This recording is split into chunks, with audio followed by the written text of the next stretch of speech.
History of MMM, how it all began. Starting up of MMM, in 1989, Moscow Executive Committee in Leninsky district registered MMM as a cooperative society. It is in Russia. A few words about the leader. The MMM Cooperative Society was founded by Sergei Mavrodi and was one of the leading computer equipment distributors in Russia. Sergei Mavrodi, having a degree in maths, worked as a programmer and took part in the development of the first operating systems. A few words about his decision to make his own company is the fact that having worked as a simple worker from 8 to 5, he understood that freedom is the most important for him, because that work of 8 to 5 is literally a slavery. At any point, at any time, the company can throw you out and you'll be left without nothing, although you could have worked in that company for years and years. So he realized it. This is why he decided to create his own child, and he knew whatever his efforts will be, it will come back to him in form of dividends and income. Free of charge travel campaign. In 1992, the brand became universally recognizable after Mavrodi offered several times to all the residents of Moscow a day of free of charge travel in Mmmextra, Moscow subway. Pretty smart. Birthday of MMM. On October 20, 1992, the joint stock company MMM was registered. In fact, it is a birthday of MMM in the traditional form in which people got used to consider it. The shares of MMM on sale. February 1st, 1994, the shares of MMM went on sale, and people immediately began to buy them. Moreover, the company willingly bought them back on a new, higher rate, which grew very fast at about 100% per month. The company's principle today is always more expensive than yesterday worked perfectly. Few words about that.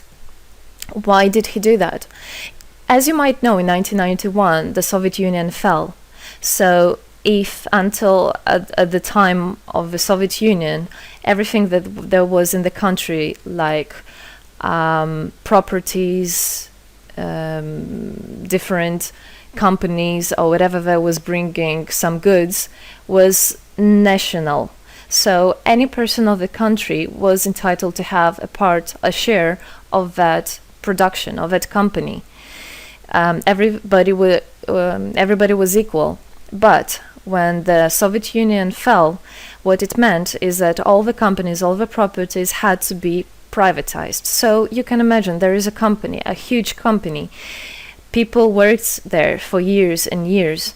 And at one moment, there comes a person and says, all that is mine. Yes, this was the case. And obviously that information, that laws about the fact that it was possible to privatize was kept only for a small group of people for obvious reasons. So a simple worker who worked in that company for years and years or all his life didn't know he can actually come and say by law that that is his. So what genius idea Sergei Mavrodi had is to sell these shares to gather the money of the people, and with this money to buy those companies. So basically, if a person has an MMM share, he would have had an exact share from the company that Sergei Mavrodi bought. For example, a company from oil and gas or something else. Obviously, he knew perfectly which companies are worth it and which companies were not. There was quite a battle there. So as you can see, his idea was great, but let's see what happens. Government is trying to hinder MMM's activities. Surprise, surprise. Planned by the Russian government, MMM 94 was intentionally collapsed. It began when tax inspectors accompanied by OMON officers passed through the crowd of depositors and went inside the central office of the company to give a notice about the planned tax inspection. Right.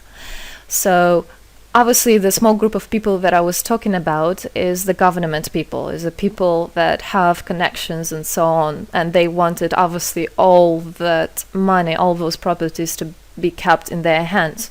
This is how the nowadays oligarchs were made. At that moment, they had nothing. In one day, they got loads of money. And now you can know them as very rich people who made their money on the back of a nation. So obviously they did something just to provoke some panic going through the crowd.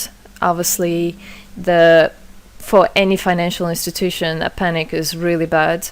As I remind you, at that time, MMM was selling shares, was a share stock company, let's say. Mavrody's arrest. Sergei Mavrody was arrested on tax evasion charge. Really lame excuse. It wasn't at all like that. What happened, even the person that was in charge with giving the arrest, he told him that there was no other option for them. They had to do something, even though it was illegal what they were doing, but they had to do it as they were afraid of him. Because, as he said, another 2-3 months and in whole Russia there would be no government, no banks, nobody, only Sergei Mavrody, that who holds the money nowadays. This is in charge. So he was arrested, and his arrest was broadcasted live on all TV channels, obviously to show off more, to show people how bad he is, and actually the government didn't do anything wrong. On the same day, there was a storm of the central office of MMM. The company was prescribed to recover 49.9 billion rubles to the budget. Huge money. The question about the money in MMM 94 is open, as no one still can give an answer where it is. The authorities simply turned a blind eye to it, although hundreds of eyewitnesses are ready to confirm, even under oath in court, that they saw 17 trucks take out cash through the back door. So unfortunately, at that time, there was no internet, no bitcoins, no other internet wallets, and all the money were obviously kept in cash in the MMM offices. And the government took advantage of it. They just came, took it out, and then they said nothing. Moreover, they didn't say where the money went. They even made the way to make people believe that Sergei Mavrody was the one who took all those 17 trucks of money and disappeared. But obviously it wasn't the case. It was a simply lame excuse.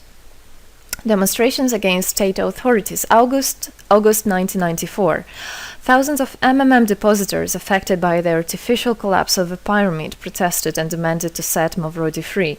Actually, Mavrody could have used his powers and do bigger protests, but he decided not to do that, as that would made as obvious a different protests of this type. Could be people injured or even killed, so he decided not to use people in this purpose. It was very noble from him to do that. MMM leader became a deputy. However, he found a way to get out of the prison. Being imprisoned, Sergei Mavrody had managed to register as a candidate for a deputy of the State Duma and was released from prison. He won the elections by a landslide and became the deputy of the State Duma of the first convocation. So, as a deputy in Russia, they have privileges. This is why, becoming a deputy, he was set free. The State Duma is against Mavrody. Surprise, surprise! The State Duma deputies deprived Sergei Mavrody of his deputy plenary powers due to his permanent absence at the Duma's meetings. That incident was the only one in New Russia's history. Sergei Mavrody wasn't interested at all in politics. It's not, he hates politics, as he said it many times. So he became a deputy only for the reason to get out of a prison. That's it. He wasn't interested to go to at their meetings, as he himself considered as well the people there as being quite silly and not worthy to spend time with. But this was another lame excuse for them to deprive him by saying that he is absent. A candidate for presidency. The Central Election Commission registered the authorized representatives of the initiative group that had nominated Mavrody as a candidate for the president of Russia, but subsequently rejected a significant part of the signatures in the support of a candidate, and his registration was renounced.